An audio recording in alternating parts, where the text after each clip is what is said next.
Muy buenas tardes, sean ustedes bienvenidos a nuestra segunda edición del taller de investigación. En esta ocasión estamos muy contentos porque nos acompaña el director ejecutivo del Centro Interdisciplinario en Ética, Política y Economía, Nicolás Fuentes Valdebenito, quien nos emitirá un saludo y bienvenida, así como también una información general que nos atañe a todos. Les cedo el uso de la voz.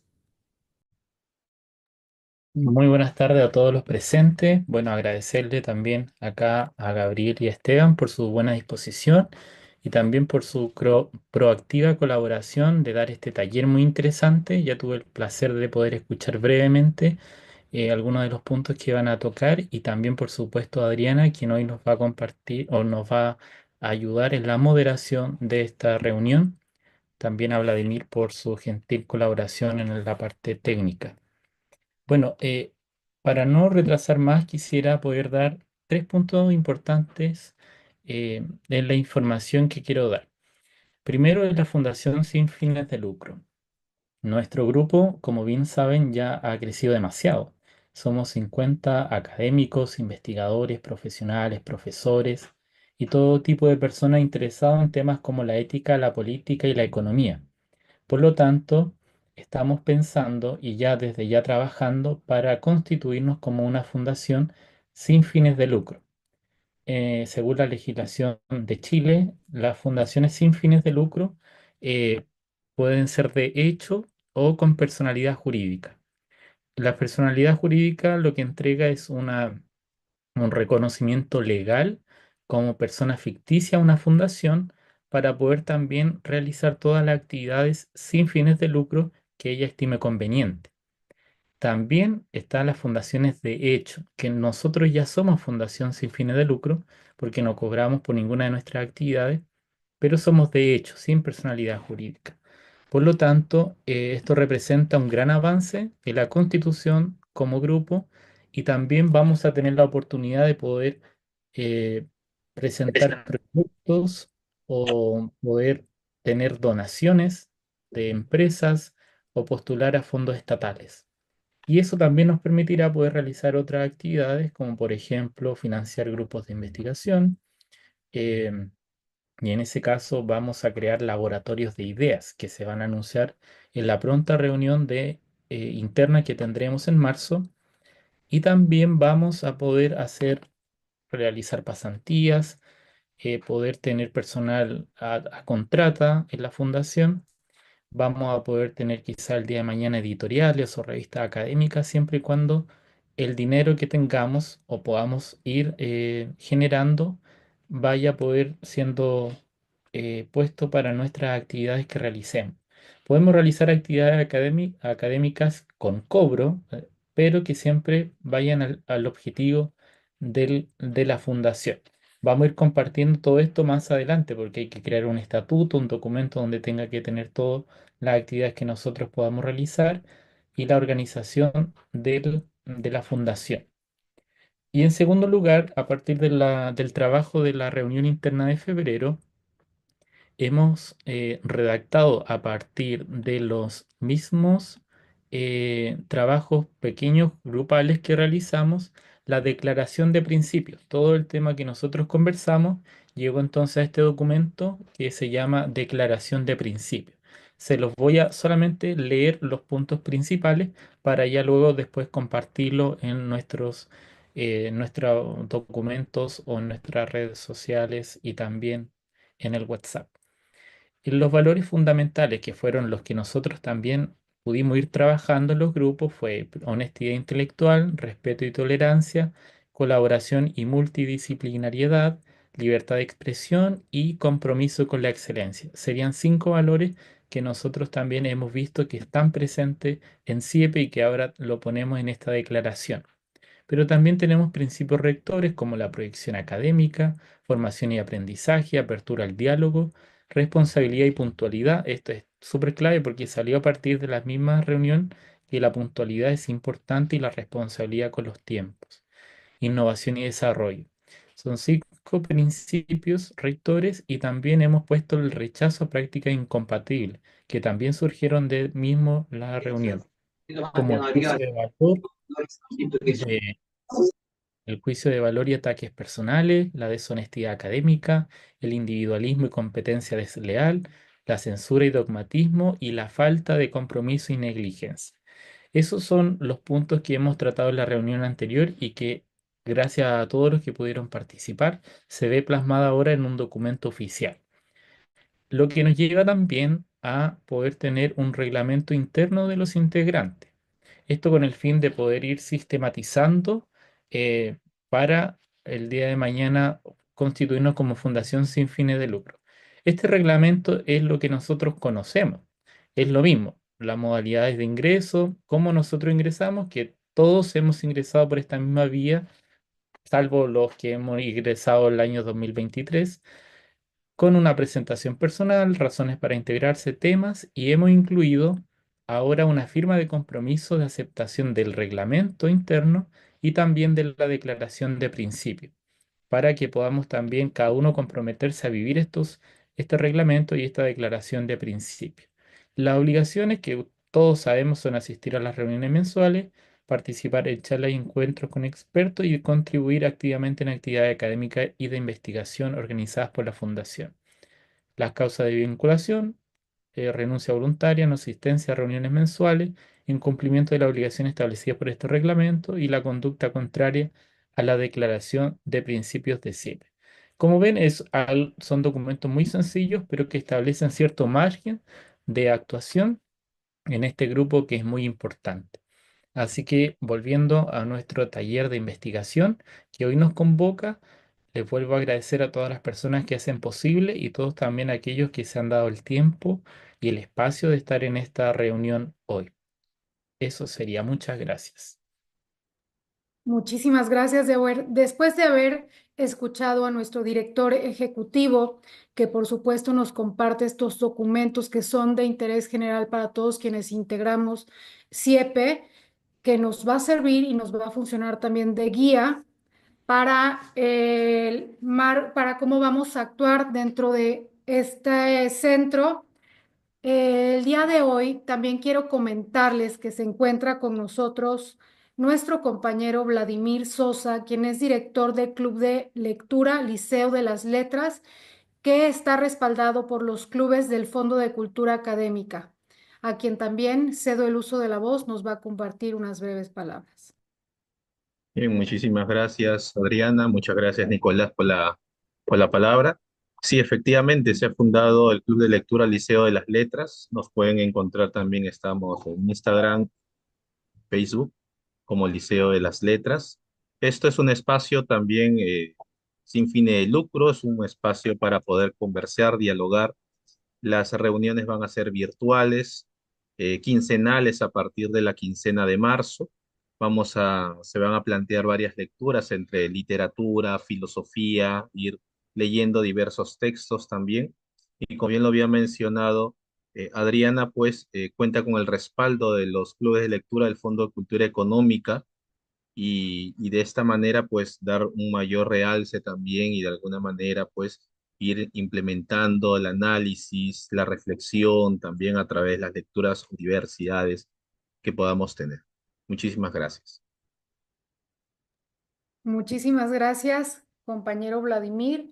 Y para todas las personas que estén interesadas, se pueden poner en contacto directamente con él para que les pueda ahondar en la información de este Club de Lectura Liceo de las Letras. Y esta noche nos congratula que nos acompañen nuestros dos ponentes del día de hoy, que es Gabriel Donoso Humaya, quien va a hablar de la búsqueda avanzada mediante operaciones booleanos.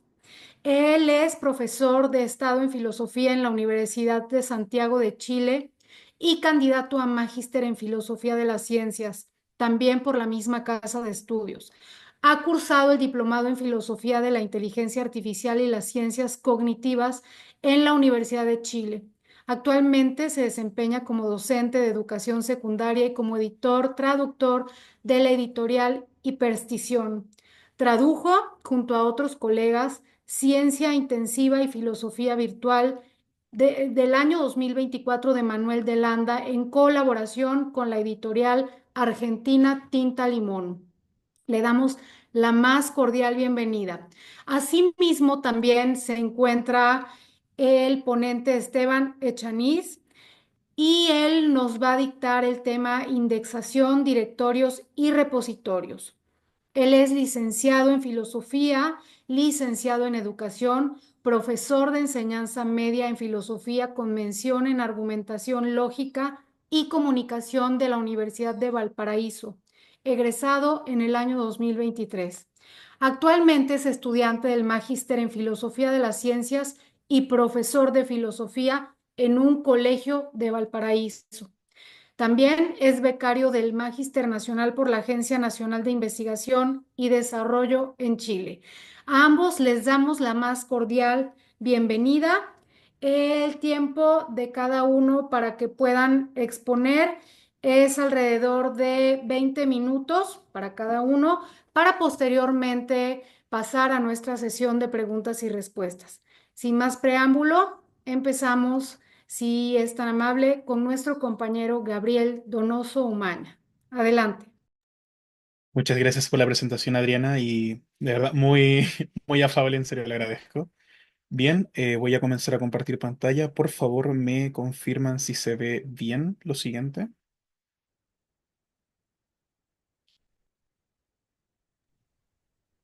Sí, sí. Se ve bien. Ya, perfecto. Bueno, volver a decirles unas muy buenas tardes a todos y todas quienes están presentes. Lo siguiente que les voy a mostrar es una presentación que voy a intentar que sea lo más expedita posible, ya que esto es más bien operacional, más bien que algo de interiorización teórica muy compleja.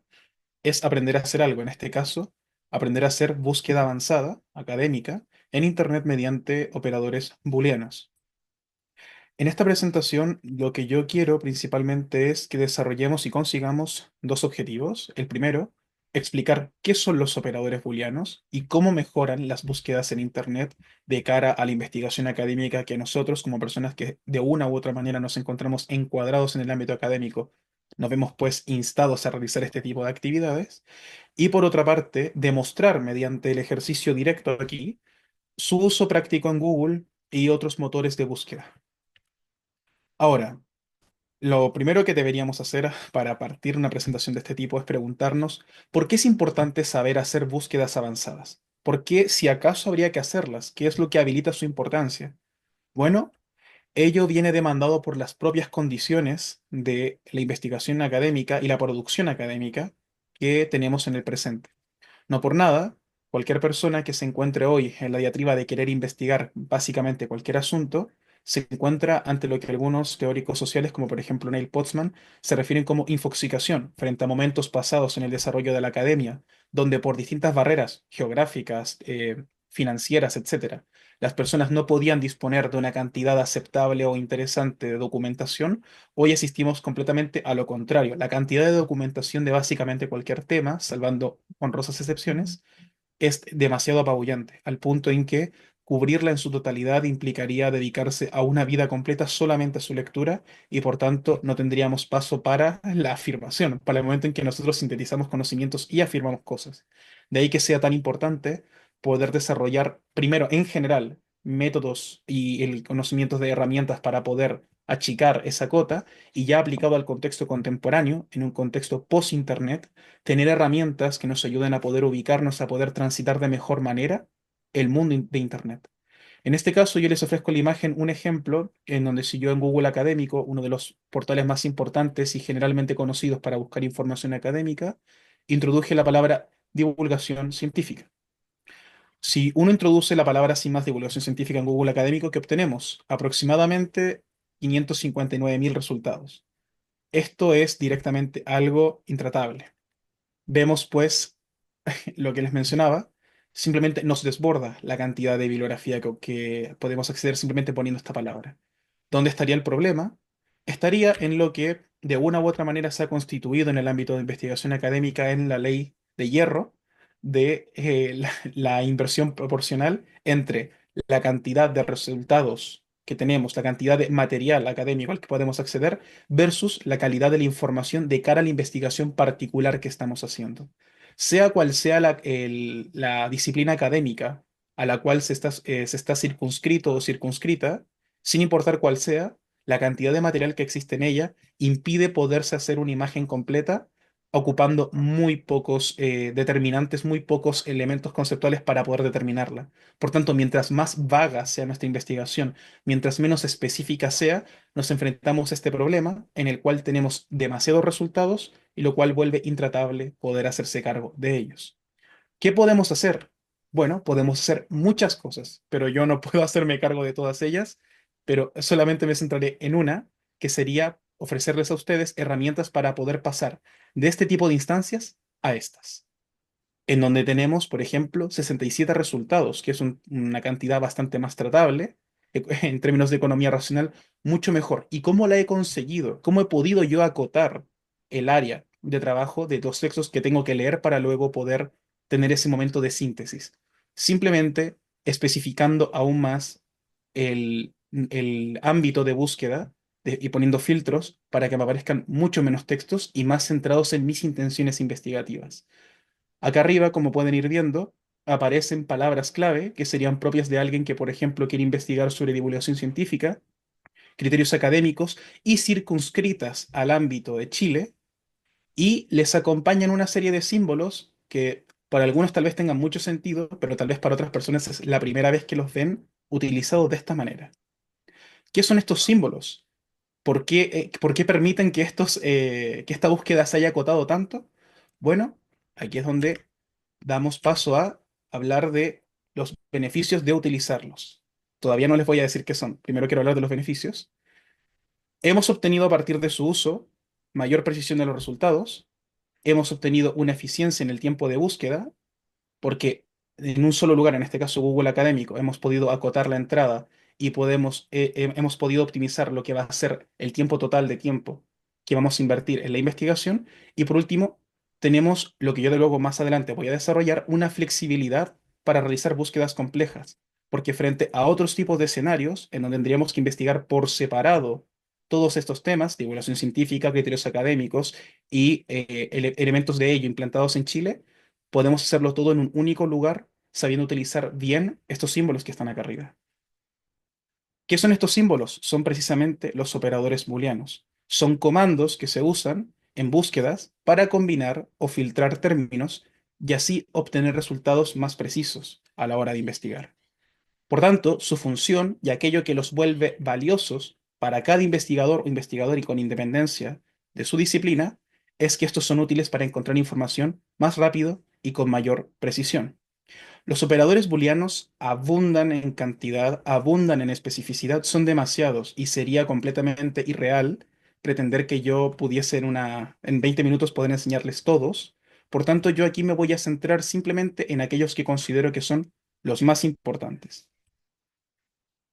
Para empezar, tenemos los básicos, aquellos que existen en cualquier instancia de investigación y que forman parte de cualquier búsqueda avanzada mínima en Internet.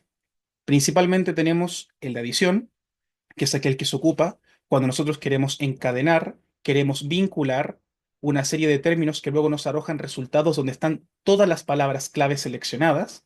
Por ejemplo, si yo quiero acceder a textos que a la vez que me hablen de derecho, me hablen concretamente de justnaturalismo, yo ocupo este booleano para señalar que quiero que ambos términos aparezcan en el texto que estoy buscando, de tal manera que yo economizo temáticamente los textos que estoy buscando precisamente porque los nucleo mediante este operador. Tenemos la disyunción débil, el or, o lo que diríamos en español, el o. Digamos que yo quiero averiguar sobre una cosa u otra y quiero hacer esas investigaciones en paralelo, pero a su vez no quiero necesariamente circunscribir que todos los textos que yo busco tengan ambas palabras, porque ambas me son válidas. Por tanto, en este caso que yo ofrezco de ejemplo, digamos que me interesa investigar sobre matemáticas o química. Me sirven tanto los papers que hablen exclusivamente de matemáticas, me sirven aquellos que hablen exclusivamente de química y me sirven aquellos que hablen de ambos. Por tanto, ocupo esta disyunción débil en donde los resultados que aparezcan contengan al menos una de las palabras clave. Y mejor que mejor, si aparecen las dos. Por último, está el de negación, aquel que, contrario a lo que veníamos viendo, directamente niega, sustrae, segrega aquellos resultados que no nos interesan. Luego uno tendrá los motivos metodológicos para rechazar aquello, pero simplemente no nos interesan en nuestra búsqueda. Por ejemplo, nos interesa leer sobre la historia de todos los países latinoamericanos, menos Chile, por dar el caso. Entonces, nosotros restaríamos el término Chile. En este caso de ejemplo, digamos que alguien quiere averiguar sobre mamíferos, sobre todos los mamíferos, menos ballenas. En este caso, nosotros ocupamos aquí el booleano de negación, de sustracción, para poder evitar que aparezcan estos en nuestras búsquedas. Ahora, esto puede sonar muy abstracto y puede al principio no parecer que tenga mucha utilidad práctica, así que pongamos a prueba. Si nosotros vamos aquí a Google Académico, podemos hacer lo siguiente. Digamos que queremos aplicar el booleano de adición.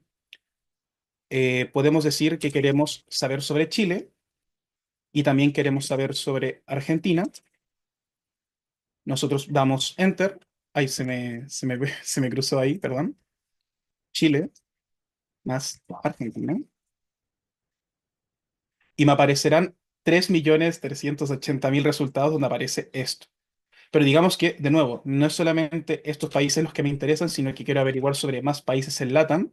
Yo puedo ir progresivamente, ir sumando tantos términos como yo considere pertinentes para mi investigación, de modo tal que luego, cuando yo dé Enter, me van a ir apareciendo cada vez más todos los artículos que tengan todos los términos que se están mencionando. Porque recordemos, el de adición busca resultados que contengan todas las palabras clave. De ahí que tengamos que seleccionarlas muy inteligentemente al momento de buscar, porque si no, van a quedar afuera papers que, por ejemplo, hablen sobre Chile, Argentina y Brasil, pero no Paraguay. Por tanto, hay que utilizar muy inteligentemente estos booleanos. Ahora, digamos que nuestra intención es la contraria. Queremos, por ejemplo, leer de Chile, pero no queremos leer de Argentina. Entonces nosotros ponemos Chile, ponemos el booleano de negación y automáticamente me aparecerán todos aquellos resultados en Google Académico que de una u otra manera nombren Chile, traten a Chile, pero no me hablen de Argentina.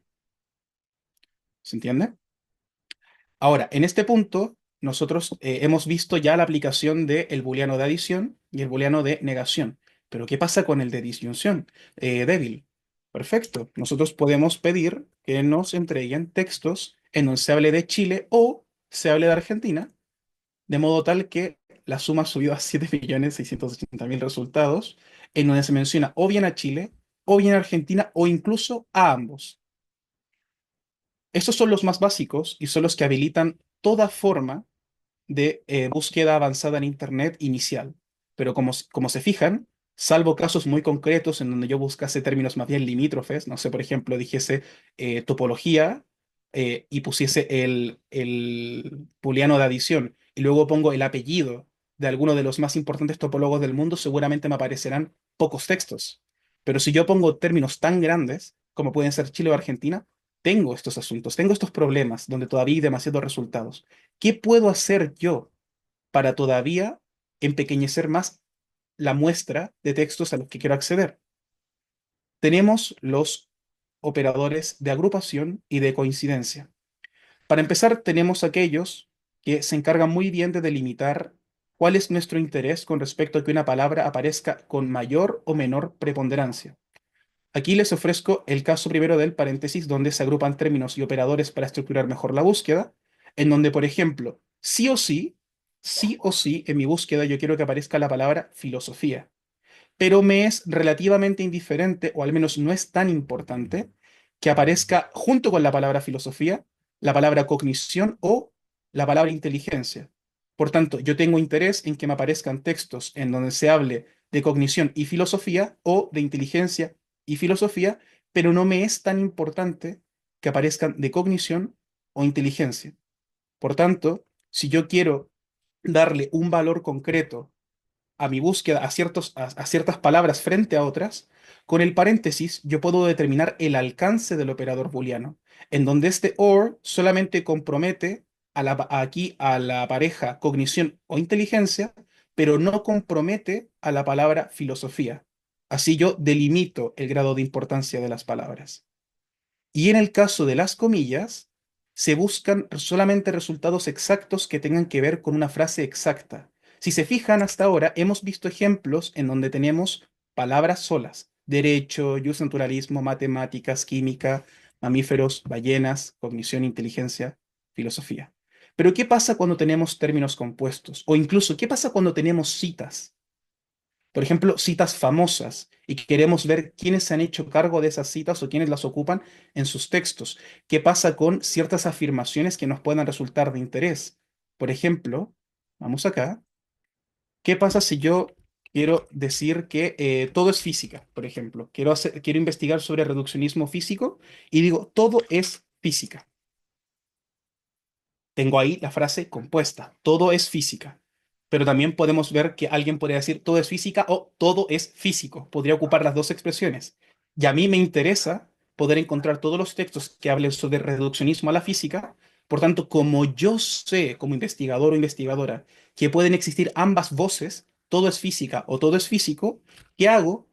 Combino el or con las comillas y puedo buscar frases complejas exactas. Entonces puedo decir todo es física o todo es físico, busco, y de esa manera puedo encontrar textos que tengan las expresiones exactas de todo es físico o todo es física, sin necesariamente que aparezcan las dos a la vez. Puede estar o bien una, o bien la otra, o bien ambas. Y esto permite encontrar textos que, por ejemplo, tengan frases que representen una posición que nosotros queremos mantener, que nos permitan acceder a discusiones concretas. Por ejemplo, sin ir más lejos, podemos ir con frases aún más largas. Digamos, los animales tienen derechos jurídicos. Si nosotros tenemos interés en encontrar propuestas que tengan este tipo de afirmaciones y que se comprometan con estas tesis, damos enter. Bien, solamente tenemos uno. Dudo que sea el único, pero con esta formulación tal cual, en Google Académico solamente hay uno.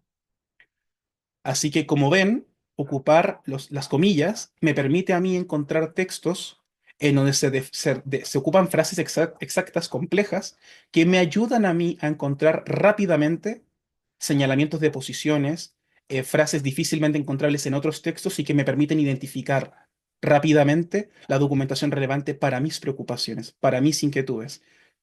Ahora nosotros podemos hacer investigaciones, digo, podemos hacer combinaciones sumamente complejas. Podemos hacer, por ejemplo, ahora que ya lo sabemos, podemos poner un paréntesis. Podemos, por ejemplo, poner la palabra filosofía. Nos interesa que siempre aparezca la palabra filosofía. Y luego dentro del paréntesis podemos poner una disyunción débil.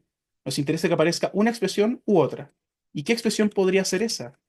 La primera podría ser, por ejemplo, todo es arte. La siguiente podría decir todo es ciencia, que aparezca la palabra filosofía y que, por ejemplo, no aparezca la palabra astrología.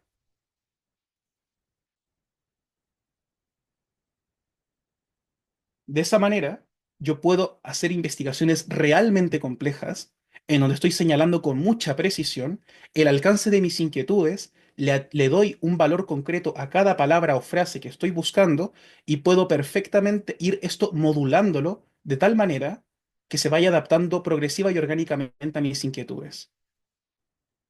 Con esto están principalmente las dos formas básicas para ocupar booleanos que quiero enseñarles, que son las de los operadores básicos: adición, disyunción débil o negación, y luego la complejización de la investigación cuando se agrega a la ecuación los paréntesis y las comillas. Eso sería principalmente lo que me gustaría enseñarles, y a su disposición dejaré, una vez haya terminado esta exposición, el PowerPoint para que en caso de necesitarlo puedan acceder a estas diapositivas con las formas de los operadores para que puedan integrarlas en sus propias investigaciones. Muchas gracias. Muchísimas gracias, estimado Gabriel Donoso. Qué interesante tema el de la búsqueda avanzada mediante operaciones booleanos, sin duda para todos los integrantes, quienes están o quienes estamos interesados en la investigación, será un gran recurso y de muchísima ayuda para buscar con exactitud los temas que sean de interés para las investigaciones. Muchísimas gracias. Espero que hayan anotado las preguntas. Recuerden que cuando finalicen las ponencias vamos a poder realizar esta sesión de preguntas y los ponentes pues de realizar sus respuestas. En este momento cedo el uso de la voz a nuestro siguiente ponente, que es Esteban Echaniz. Adelante, por favor, Esteban. Hola, muy buenas noches. Muchas gracias, Adriana. Saludo a todos. Bueno, yo voy, por mientras voy a compartir pantalla, a presentar sobre, es más o menos una introducción breve sobre lo que es y los repositorios, los índices y los directorios, y cómo estos nos pueden servir para nuestras investigaciones. ¿Ok? ¿Se ve bien? ¿Me confirman, por favor? Se ve Sí, bien. muy bien. Ok. Ok. Bueno, nuestro objetivo va a ser explorar los principales índices, repositorios y directorios en América Latina. Especialmente yo me enfoqué en habla hispana y en humanidades y en ciencias sociales, que por lo que he visto es la mayoría del público acá presente y los miembros de CIEP. ¿Ok? Vamos a ir paso a paso, vamos a ir explicando qué es cada uno, qué es un índice, un repositorio o un directorio, y ir indicando los principales y viendo por qué hay distintos también y cuál es la gracia de cada uno. ¿Ok? Vamos a partir primero con los índices. ¿Ok? ¿Qué es un índice o en inglés index? Pueden que hayan escuchado alguna vez la palabra revistas indizadas o indexadas, me llaman. ¿Ok?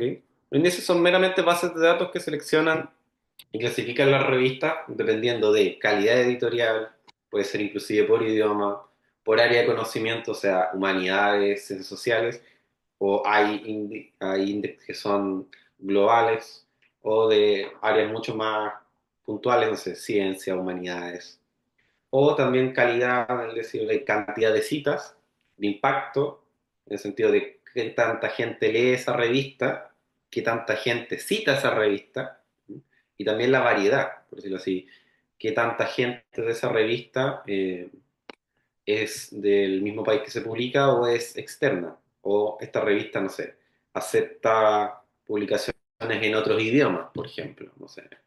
Usualmente en América Latina las revistas aceptan, podríamos decirlo, español, obviamente casi todas, inglés, gran parte, y portugués. Esos son como los idiomas que imperan. Hay revistas que usualmente incluso son español-portugués, porque acá tenemos Brasil, y viendo ya Iberoamérica tenemos también Portugal, entonces igual es un público bastante grande que no se puede dejar fuera. ¿Sí? En sí, el enfoque que yo tomé es de Iberoamérica, entendamos eso, y humanidades y ciencias sociales. ¿Ok? Bueno, ya les mencioné para qué sirven. Acá les vuelvo a mencionar que hay estos índices que vamos a ver son principalmente regionales, o sea, Sudamérica, llámese la América Latina o Iberoamérica o habla hispana, principalmente ahí, porque hay muchos índices, y eso es muy importante, que son muchos, o sea, yo les podría sin tampoco decirle que pueden que haya 100 tipos de índices, ¿m? Pero, y eso es importante, un sinónimo de que la revista esté indizada no es sinónimo de que la revista tenga excelente calidad o tenga una muy buena calidad, ¿ok? Y eso es muy importante. Como perfectamente el ejemplo de que muestra ahí Gaby, que cosas que te aparezcan en Google Scholar son múltiples, pueden haber revistas que estén indexadas en Google Scholar. Solo para darle el caso, el software que usualmente se ocupa para que una revista digital, revista académica, esté online, el más usado es OJS, se llama, Open Journal Systems, ¿ok? Que es el grupo PKP, que es Public Knowledge, no me acuerdo bien el Project proyecto de conocimiento público, ¿ok? Cuando uno paga ese servicio y tiene esa plataforma, automáticamente, solo por pagar la plataforma, está el índice PKP, que está obviamente todas las revistas que pagan el sistema, que son casi todas las revistas académicas, eh, tienen ese índice. Automáticamente tú tienes el índice de Google Scholar y otros más.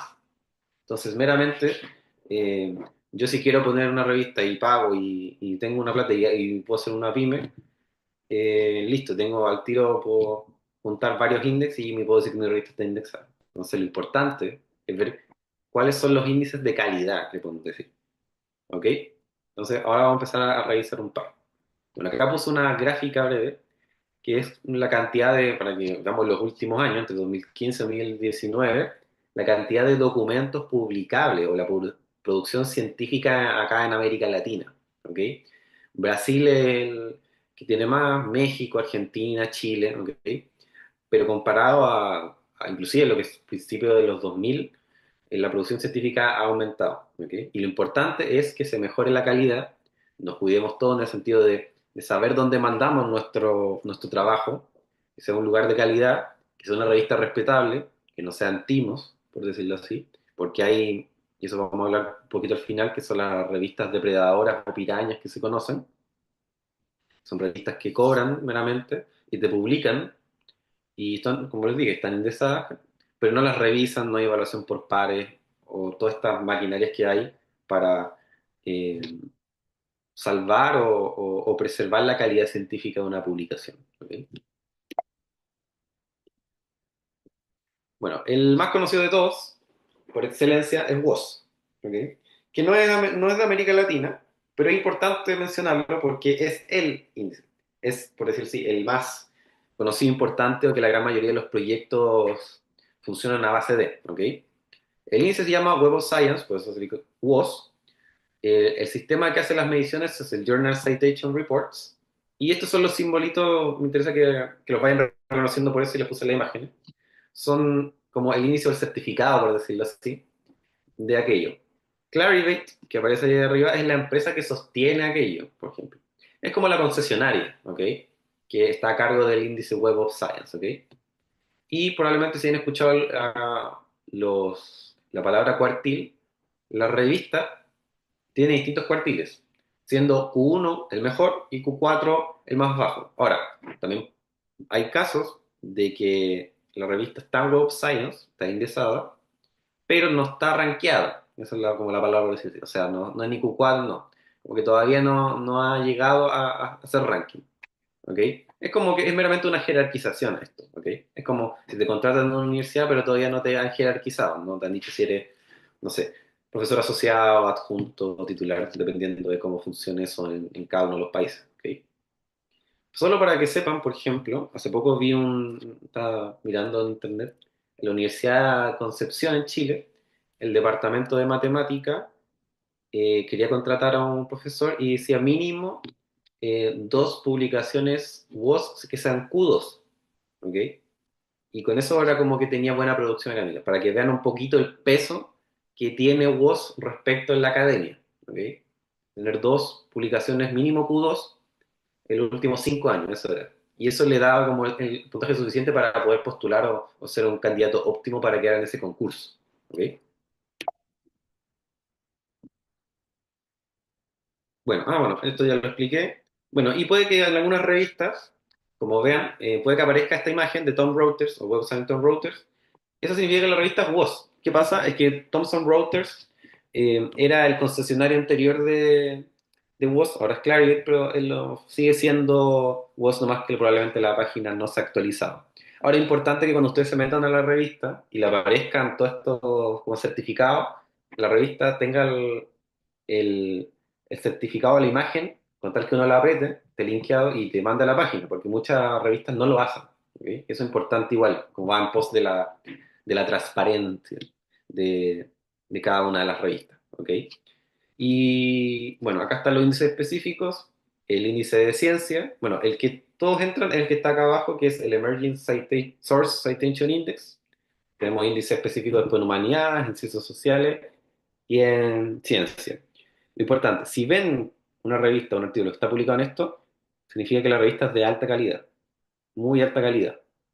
Aparte de eso, si ustedes quieren publicar una revista de esto, significa que va a tener alta calidad, porque con un artículo WOS que sea Q1, ustedes prácticamente, si tienen un proyecto o una beca o algo que rendir o generar en pos de algo, con una publicación de esta ya lo lograron. Así de simple es. Entonces, imagínense la cantidad, y esto es transversal a casi todos los países del mundo, WOS es como el más importante. Imagínense entonces la cantidad de artículos que reciben revistas que sean WOS. Mucho. Eso significa que son revistas muy solicitadas.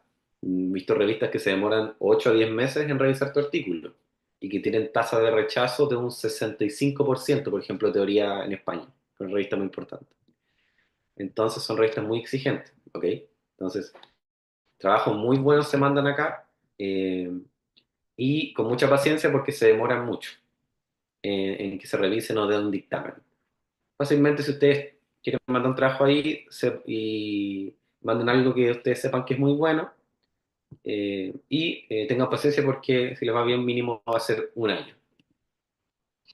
El otro índice muy importante es el de Scopus, que Scopus pertenece a la editorial holandesa que ustedes probablemente la conozcan, Elsevier, por los colores, ¿ok? Y su método de ranking es el Simago Journal Rank, ¿ok? También funciona en cuartiles, pero Scopus es específicamente en ciencias sociales. A eso se dedica. Ahora, igual está rankeado, o sea, hay revistas y categorías en otras. O sea, el Simago, el Journal Simago, perdón, el ranking Simago hace de otras áreas. Pero Scopus es meramente de ciencias sociales y humanidades, ¿ok? O sea, es como un índice específico para investigadores, por ejemplo, la gran mayoría del público de CIEP, ¿ok? Y este se los quiero enseñar se los quiero mostrar. El de WOS no es tan amable de ocupar, según yo. Bueno, Gaby lo ha ocupado y sabe ocuparlo mejor que yo. Ahí, permiso. Un momentito quería ser parte de la presentación. Entonces vamos a ver ahora el decimado. Permiso. Acá estamos. Esta es la página de Simago Journal and Country Rank. ¿Por qué Country Rank? Porque podemos ver, por ejemplo, países y podemos ver, por ejemplo, qué tanto publica un país sobre cierta área. Por ejemplo, vamos a ver mi área, al menos de estudio puntual, que la contó Gaby, que es la historia y filosofía de la ciencia. Y aquí vemos los países que más publican, la cantidad de documentos, la cantidad de citas, de documentos citables, porque hay documentos que no son citables, no sé, invento un resumen, no sé qué, si no tiene ningún índice, nada. Las citas, las autocitas, o sea, como que en un trabajo yo mismo me cito un trabajo anterior, o sea, no sé, estoy hablando sobre filosofía eh, de la física y estoy hablando, no sé, de mecánica cuántica y me cito un trabajo anterior donde hablo qué es lo importante de la mecánica cuántica, ¿no? Algo así. Citas por documento y el H-index, que es como publicación de los últimos 5 años. Si quiero ser más específico, busco acá regiones y está muy especificado. Países de la OCDE, países nórdicos, Iberoamérica, BRICS inclusive, países árabes, América Latina, pero seamos amables, pongamos Iberoamérica. Y vamos a ver que en Historia y Filosofía de la Ciencia, el que más produce es España, documentos citables, las citas, autocitas, todo esto. ¿Ok? Y ahora vamos a ver el journal, el de revistas. ¿Ok? Esta iniciativa, si no me equivoco, parte en España, no me acuerdo bien en qué universidad, creo que no me acuerdo si era la Autónoma o Complutense de Madrid, inicia lo que es Simago, porque esto se mantiene gratis Simago. Ya vamos a ver revistas, por ejemplo, la misma categoría, lo que es, bueno, lo que es Historia y Filosofía de la Ciencia, lo que son,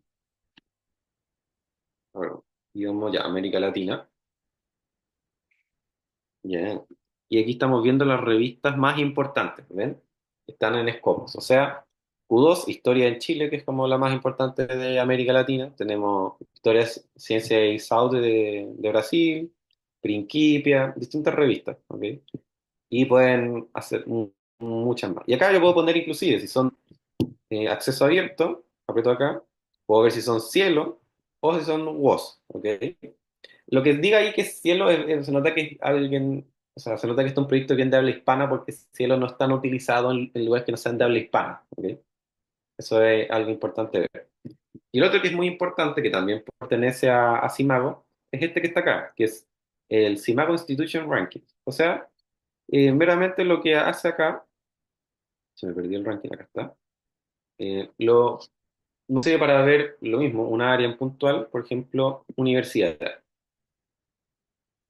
Y nosotros queremos ver, porque imagínense el caso, queremos hacer una pasantía en una universidad que, no sé, trabaje algún área en puntual. La filosofía. Entonces vamos a la filosofía y nos dice al tiro quiénes son las mejores universidades en filosofía, respecto a publicación y bla, bla. Y también lo mismo. Si no quiero irme a un país que no hable español, hacer mi doctorado de América Latina, pongo América Latina.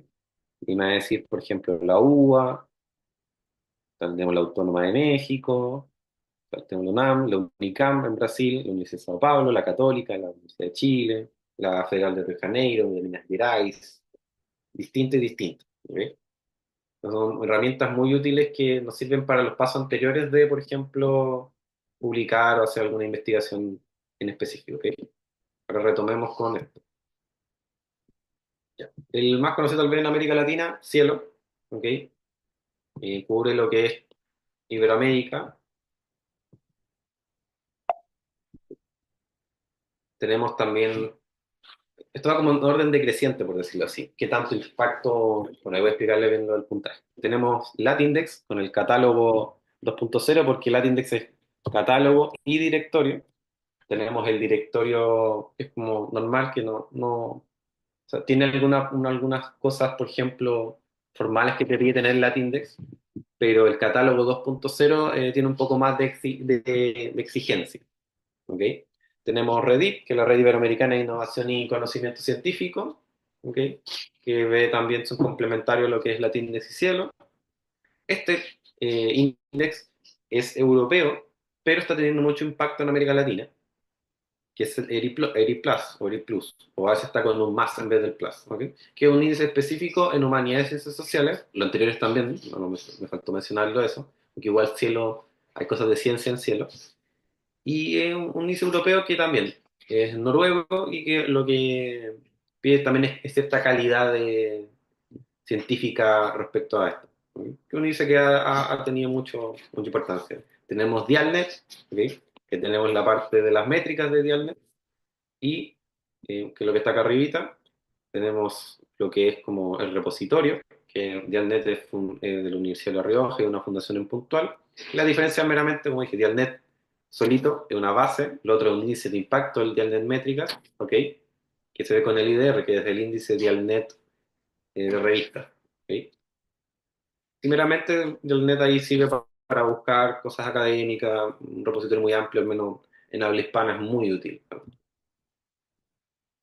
Ahora lo que es importante, yo voy a fijarme al menos en las cinco, por ejemplo, agencias de investigación que más conozco en habla hispana.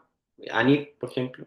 ANIT considera WOS obviamente las más importantes, te da más puntajes todo respecto a ganarte becas o proyectos, ¿ok? WOS, Scopus, Cielo y Latindex, ¿ok? Tienen cada vez va más puntaje a menos, ¿ok? O importancia.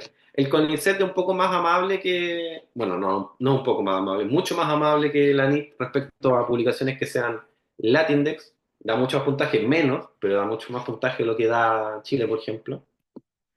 Tenemos el caso de México que hace poquito cambió porque estaba el CONACYT, que era el Consejo Nacional de Humanidades y Ciencias y Técnica o Tecnología, y ahora este año creo que se cambió a FUCITI, que es la Secretaría de Ciencia, Humanidad y Tecnología e Innovación.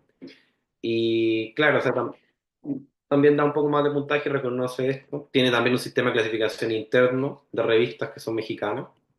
El mejor sistema, el más justo en realidad, es el de Brasil, que es este, que es el CNPq y CAPES, que va clasificando las revistas depende de su impacto y su valor, por ejemplo. En la gran mayoría, WOS es como la importante y acá WOS y Scopus son relevantes. pesan harto. Cielo y Latin también, no son revistas malas. Por ejemplo, están en la mitad hacia arriba, por ejemplo, para que vean que hay muchos distintos tipos de indexación. ¿Ok? Y tenemos España, que las agencias que ven esto es el CSIC, el Consejo Superior de Ciencia, Innovación y Ciencia, y el FECIT, que es la Fundación Española de Ciencia y Tecnología. Y también, o sea, lo bueno de España es que ocupa las métricas de Dialnet, o sea, si ustedes van a ir a España o se pasan tiempo a España a publicarse en conocido en España, las métricas de Dialnet son bien importantes, obviamente los de Simago y las de WOS también, pero también tienen su calidad, que este símbolo que está a la izquierda, de calidad propia de revistas científicas españolas. ¿Ok? Y de hecho es como una acreditación porque dura, fíjate, no se alcanza muy bien, pero da una fecha de inicio y da una fecha de término. ¿Ok? Bueno, bueno, esto ya lo dije que es como un resumen de esto. Meramente tengan muy claro que si quieren publicar en WOS o Scopus, especialmente en WOS, tengan mucha paciencia, un año, inclusive medio año. WOS, digo, Scopus, perdón, también medio año. Cielo y Latinx puede ser menos, nunca, o sea, mínimo 3 meses es lo que se demora una revista en revisar esto, ¿ok? Y si dice que revisa muy rápido en un mes, sospechen porque probablemente después les va a cobrar, ¿ok? Eso es algo no menor. Ya, luego repositorio. Un repositorio, como tal vez puede pensarse, son bases de datos donde se almacenan y distribuyen artículos, ¿ok? ¿Cuál es la diferencia, por ejemplo, del índice? Que acá estamos viendo calidad en el índice, perdón. El índice es calidad. Acá almacenamos cosas. Por ejemplo, Google Scholar también es un repositorio de muchas cosas y me filtra tanto, ¿ok? La gracia de algunos repositorios que nos van a servir a nosotros es que hay repositorios que son de áreas, porque para hacer nuestra investigación más expedita, y yo soy investigador de humanidades y ciencias sociales, mejor me va a servir un repositorio de humanidades y de ciencias sociales, o un repositorio que solo tenga publicaciones en español, ¿ok? Son ese tipo de cosas que nos van a servir o ser útiles, ¿ok? ¿O no? Ok. Bueno, dentro de esto hemos tenido muchos hitos. Hay breves hitos esto tiene que ver mucho con la era digital y como los cuidados que hay que tener, porque antiguamente, no sé mucho en realidad, uno iba a la biblioteca, inclusive en la misma universidad ahí estaban los libros. Entonces, si una persona era estudiosa y estaba todo el día en la biblioteca, leí todos los libros y era, pues, sí, conocías todo el conocimiento que había disponible y había cierto criterio. La cantidad de conocimiento que tenemos disponible ahora es imposible conocerlo en una o dos vidas, o más, y no hay mucho filtro de calidad. Entonces, la era digital tiene sus pros y sus contras. Entonces, también estos elementos nos vienen a ayudar. Un repositorio latinoamericano muy importante, el de Claxo, que, verán, es de ciencias sociales principalmente, hay cosas de humanidades, pero son tesis, artículos, libros en español y en portugués, si no me equivoco, y puntualmente de ciencias sociales. ¿Ok? Un buen repositorio si su investigación es puntual en eso. Cielo también es un repositorio, para que ustedes sepan. Tenemos Redalí, que es un repositorio de red de revistas científicas de América Latina y el Caribe, que es muy importante porque está muy en campaña con el tema, el proyecto de la ciencia abierta y los derechos de autor y la libertad y el open access. Es muy importante. Todos estos son gratuitos, por si acaso, no les van a cobrar, no les va a dar ningún costo relacionado, ¿ok? Esto es de la Universidad Autónoma del Estado de México, que es bastante buen repositorio si quieren hacer búsqueda. La gran pista, algo importante por ese caso, la gran parte de los repositorios como era Dialnet o estos parecidos, los booleanos, como dijo, como los que le enseñó Gaby, sirven. Desconozco alguno en puntual que no, pero podría decirle que en gran parte pueden servir, o en algunos no, pero en algunos sirven los booleanos, así que más expedita todavía la investigación.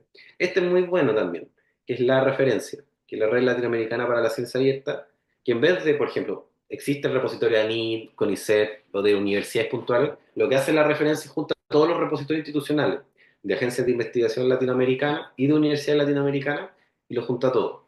¿Ok? Entonces, en vez de estar el repositorio de una universidad o esta universidad, ¿no? Acá lo junta todo. Acá tenemos tesis, artículos y documentos. ¿Ok? Este es muy bueno, no lo conocí hace un tiempo y lo ocuparon. Esta acá es MIAR también es muy útil y lo empecé a ocupar hace un tiempo. Si ustedes quieren publicar, sirve. Es una base de datos puntualmente. ¿Qué hace MIER?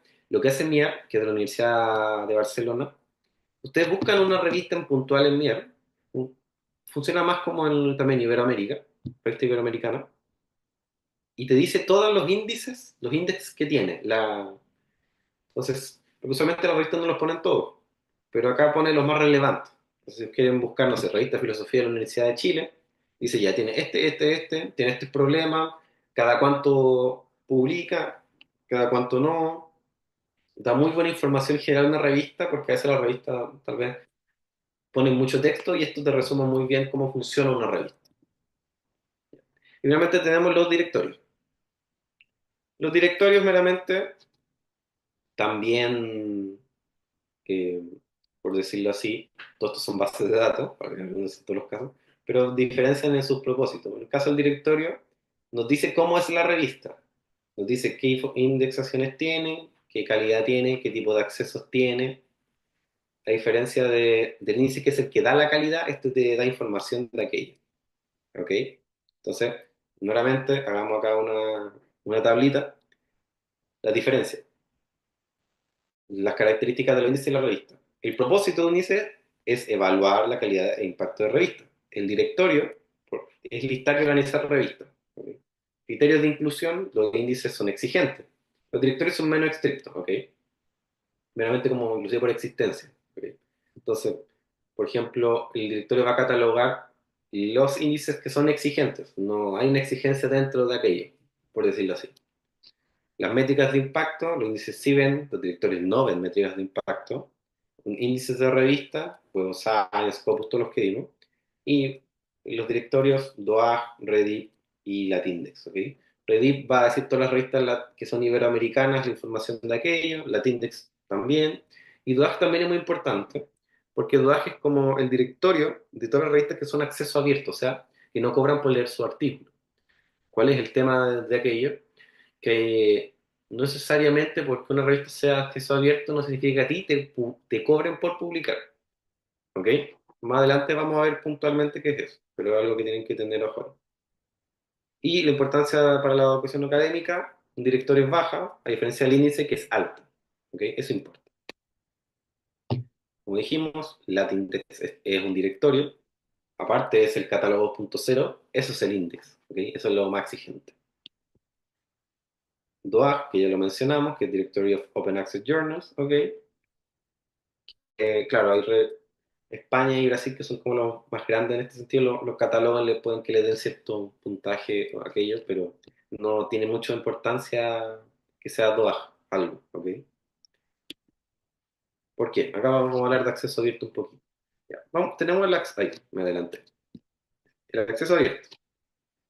Si vemos abajo el diagrama de Venn, vamos a tener algo que son del acceso abierto, que es eh, revistas, open data, que son datos pues, científicos que se han abierto, fuentes abiertas, y todo esto formula lo que es el proyecto de ciencia abierta, que es todo eh, información científica, el conocimiento, sin restricción de pago o suscripción.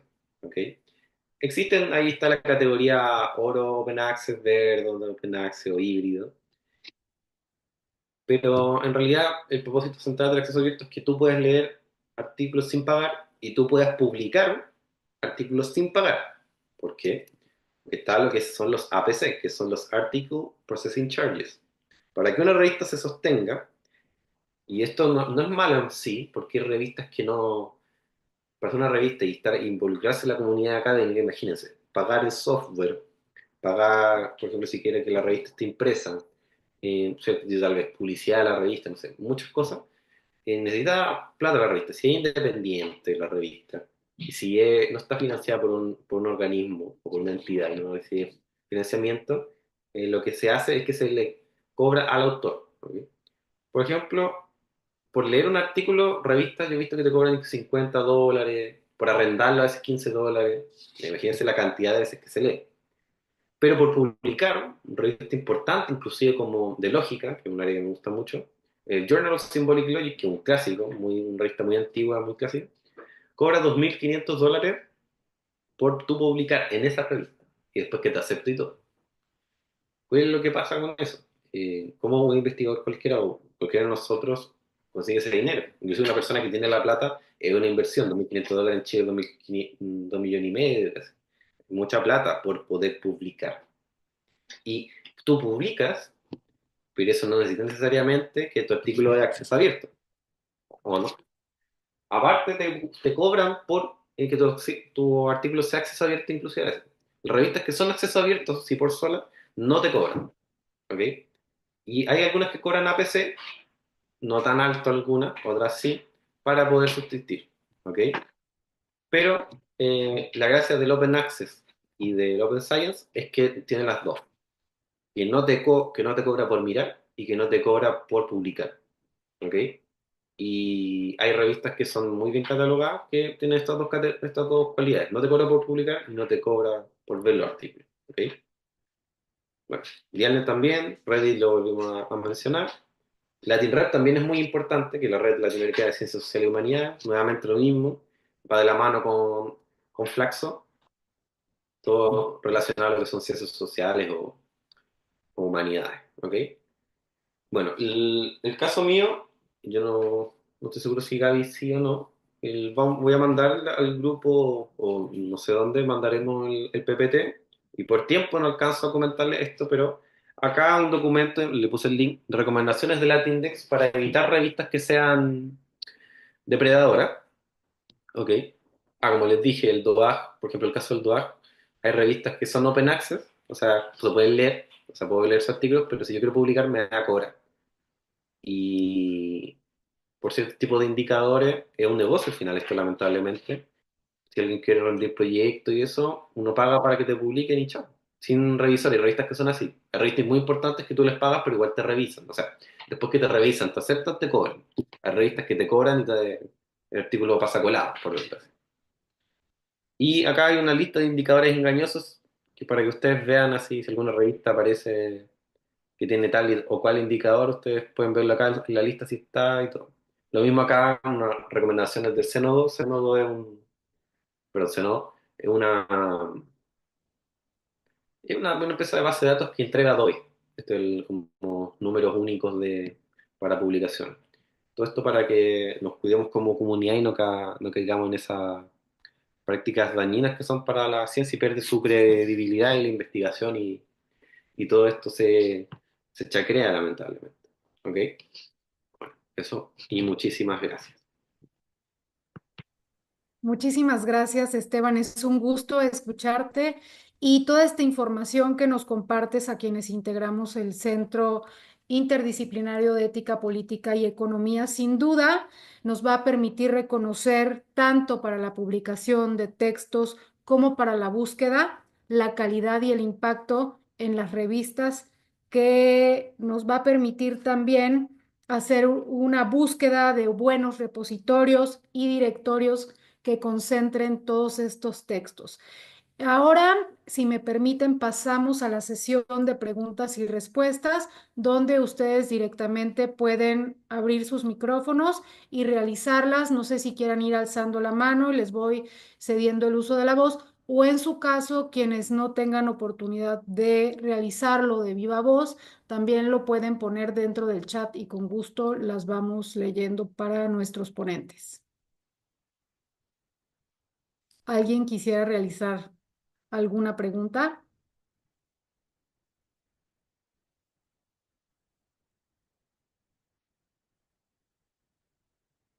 A ver, por aquí veo quienes levantaron la mano. Son nuestros compañeros. Ajá, Yo, nuestro director ejecutivo. Adelante, por favor. sí, bueno, en primer lugar agradecerles porque fue muy interesante ambas ponencias y aprendí mucho, anoté muchas cosas y eso es algo bueno también para todos los integrantes.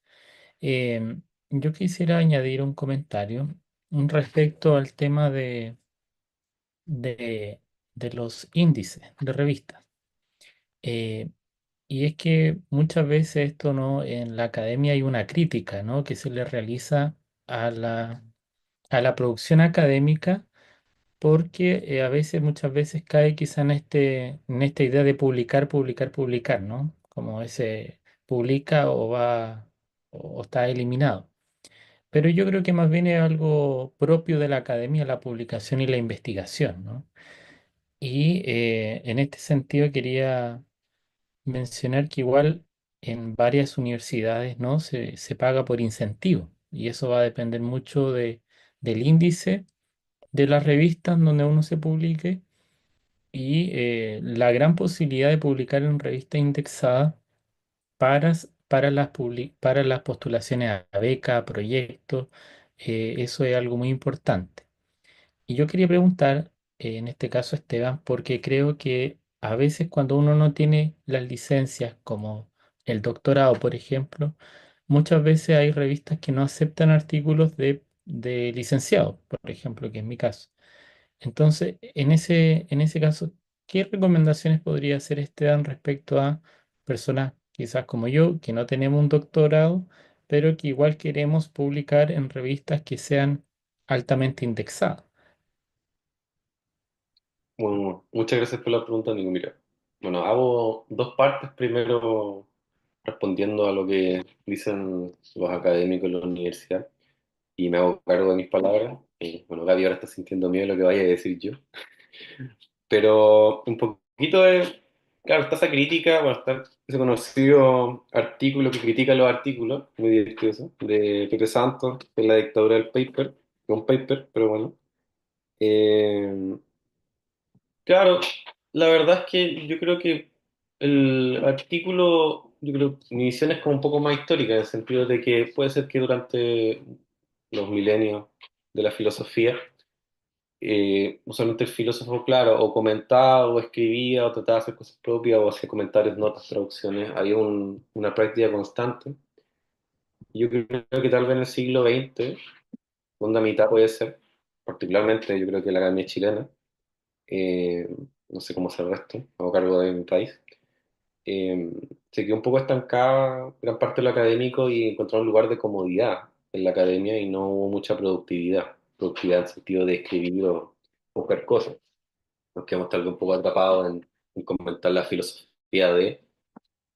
ni siquiera criticar la filosofía de, o sea, no hay artículos ni tal vez poco artículos explicando la filosofía de, menos artículos de criticando la filosofía de, y olvídense de artículos de cosas nuevas.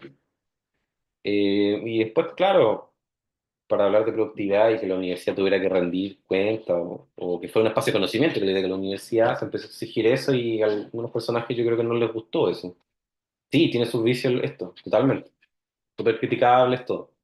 Pero yo creo que la universidad, la academia tiene esa exigencia. Yo creo que si uno está en ese espacio, yo creo que tiene ese deber de ser o sea, uno forma, uno investiga y uno se supone que está en la palestra de un país investigando. Entonces yo creo que uno tiene el deber de estar a la palestra de aquello, ayudar al menos a los estudiantes que publiquen y eso. Y esto ahora voy en dirección a tu pregunta. También puede ser que pocas universidades, filosofía, Chile, incentivan o ayudan a los estudiantes a que publiquen. No digo que no haya profesores que hagan eso. Yo creo que hay profesores que hacen eso y ayudan mucho en eso. Pero no está esa visión tampoco del no sé, yo voy a exponer primero, y ese es el ejercicio que yo recomiendo. Tú vas, expones a un congreso o un coloquio tu trabajo lo suficiente para que te lo destrocen, te critiquen, porque yo considero que si uno va a exponer, eh, y está en el mundo filosófico o humanidades, yo creo que la crítica es parte de. Uno no puede andar escondiéndose solo. Yo creo que es parte de la crítica. Uno va a un congreso, va armando su artículo, lo va escribiendo y uno lo manda. Ahora, este es el tema. ¿Dónde uno lo manda? Si uno es eh, estudiante, hay revistas de estudiantes mientras uno está estudiando, son pequeños. La más importante, la que yo recomiendo si uno está estudiando licenciatura, es de hecho la Universidad Católica, la Santísima Concepción tiene una que es la Imanere, que es para estudiantes de pregrado, esa revista. Hay revistas que son para estudiantes de posgrado, que una es la Ibris. Eh, y la idea, al menos, Nicolás, es buscar revistas en que en su enfoque, lo dice muy expresamente, es que el diálogo, no sé, entre estudiantes y académicos. Eso la típica. Pero usualmente las revistas que son Latindex no vas a tener problema con eso. Puede que haya revistas que solo acepte profesora y lo diga. pero en ese caso es complicado porque no tendría doble ciego, que es el doble ciego que el revisor sea anónimo, ¿ok? Hay un anonimato en quien te revisa, que es algo muy importante. Y que también haya, bueno, algunas revistas te piden como armarte tu perfil chiquitito ahí, pero lo revisa el editor. Pero hay revistas que no lo hacen. Entonces, usualmente Latindex, Cielo, no lo harán. Pueden haber incluso revistas Scopus que te dejen publicar. O lo otro, que también recomiendo, es buscar revistas, como digo, de baja de índice no tan grande o de alto impacto, no tirarse con un WOS una revista Springer. Primero porque no va a tener la plata para publicar ahí, y nadie tiene esa plata en realidad. Los que publican ahí es meramente por proyecto y les financia aquello. Y sería, en realidad. O lo otro es publicar con un profesor, meramente eso. Aunque muchas revistas lo que aceptan posgrado al mínimo, así que muchas revistas ya con magíster uno está listo, por decirlo así. No conozco alguna revista que expresamente diga grado de doctor. En realidad lo que piden la gran mayoría de las revistas es que seas profesor de universidad. O sea, gran mayoría en el sentido de que con eso estás listo. Puedes publicar en cualquier revista y no te van a decir nada. Pero hay artículos, por ejemplo, que no, o revistas que no, ejemplo, la de la Universidad de Concepción, que es la cual no es filosofía, otro siglo también, que son Latindex, revistas no tan masivas, pero van a aceptarlo y eso como va a tener cierto puntaje. Eso te podría recomendar. Muchísimas gracias, Esteban. No sé si nuestro compañero Gaby quiera complementar la respuesta o continúo leyendo. Muy Creo bien, que Esteban contestó muy completamente, así que no tendría mucho más que agregar, la verdad. muchas gracias. Entonces, continúo. Aquí tenemos una pregunta. Nos la realiza nuestra compañera André. Dice, acompañando la intencionalidad de CIEPE, ¿cuál podría ser la fortaleza u oportunidad para los profesionales al estar asociados a un centro de investigación académica con respecto a la recepción y aprobación de la generación de contenido? Mira, pero que lo responda Gaby porque se me olvidó también mencionar ese detallito. Pero dale tú, Gaby, que vale el impacto, la importancia de estar en un centro de investigación. Bueno, hay algo que podríamos llamar perfil académico, el cual le da a una persona una suerte de porte, una suerte de presencia en lo que viene a ser los espacios institucionalmente configurados. Cuando uno forma parte de un grupo, de una asociación, de un centro, de una fundación, etcétera, se entiende que esa persona tiene una institución que lo respalda, es una persona que está produciendo conocimiento sabio y o aplicado constantemente y que tiene pares académicos con los cuales desarrolla intercambio de ideas, crítica constructiva, etcétera. ¿A qué quiero llegar con esto?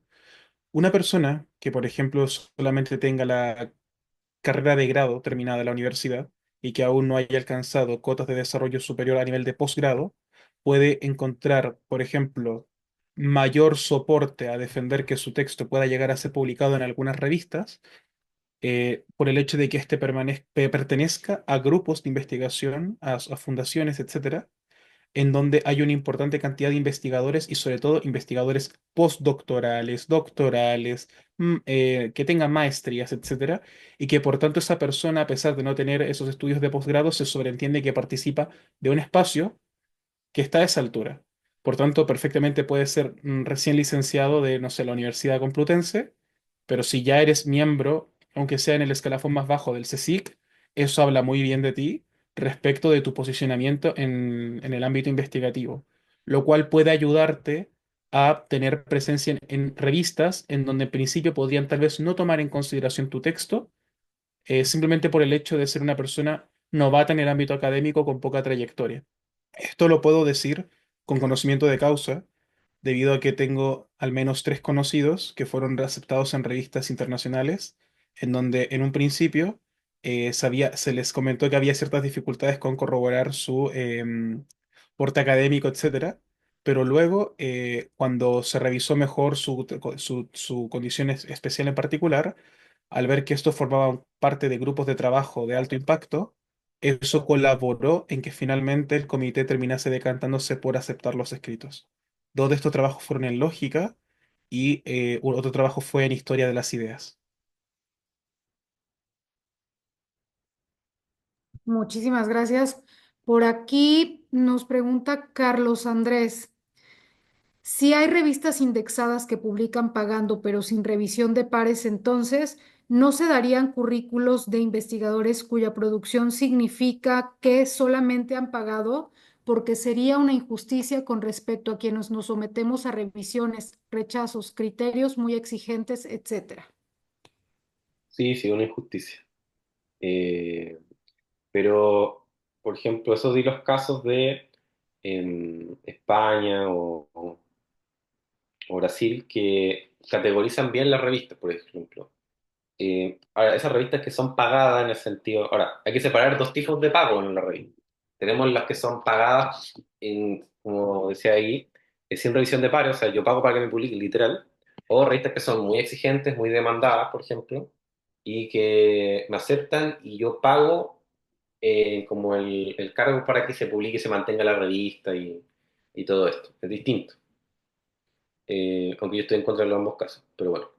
Pero el primer caso, lo que, claro, inflas tu currículum a punta de. Ahora, ¿cuál es el tema? Y eso es importante también la parte eh, política, legal de la ciencia. ¿En qué sentido? En que haya leyes de la ciencia como en España, en Chile, lo conozco de otros lados, y leyes que se trabajen y que hayan propuestas de jerarquización o investigación o de calidad también. Porque hace poco tiempo yo vi un reportaje, por ejemplo, en India, no había mucho, y se paga, por ejemplo, y usual y no hay como una categorización, porque esos índices no va a ser la Tindex 2.0 o WOS, esas que son como revistas sin revisión de par y que se paguen, no, no está, porque en las revistas esos tipos de índices te piden que haya revisión por pares, te piden que haya animato, te piden todo ese tipo de elementos, ¿ok? Entonces, eso nos va a ocurrir. Puede ser que en algunos otros países donde tal vez esto no está masivo, si está partiendo. O sea, en Chile hace un par de años no pasaba nada. Y últimamente como ha ido creciendo. O en Argentina, Brasil, o sea, Argentina, Brasil, España tiene una tradición más grande, México. Chile está como ahí tratando de llegar a ser como ellos. Y el resto de Latinoamérica también estamos como partiendo en esto. Entonces, en otros países, yo vi un reportaje también en Perú que pasaba eso, que investigadores pagaban, o sea, en Chile decimos hacer una vaquita, es como entre varias personas juntamos plata y pagamos. Entonces, se juntaban 5 científicos y pagaban por un artículo. Ahora, esto, bueno, en esos lados también, acá no ocurre en esos lugares como Brasil, no ocurre porque no vaya a tener puntaje, o sea, tenía un currículum así, pero cuando lo pasamos a un puntaje, los criterios de aquellos van a ver que tiene un puntaje de cero, o sea, o uno, no sé, porque escribes algo, no sé, pero no va a tener jamás el mismo puntaje que una persona que inclusive tenga puros artículos latín que menos puntaje da, no va a ser lo mismo que no, en esos países desarrollados. Pues es importante aquello de que haya leyes de la ciencia. No sé si Gaby tiene algo más que quiera decir. No, creo que lo sintetizaste bien, así que yo creo que lo podemos dejar ahí.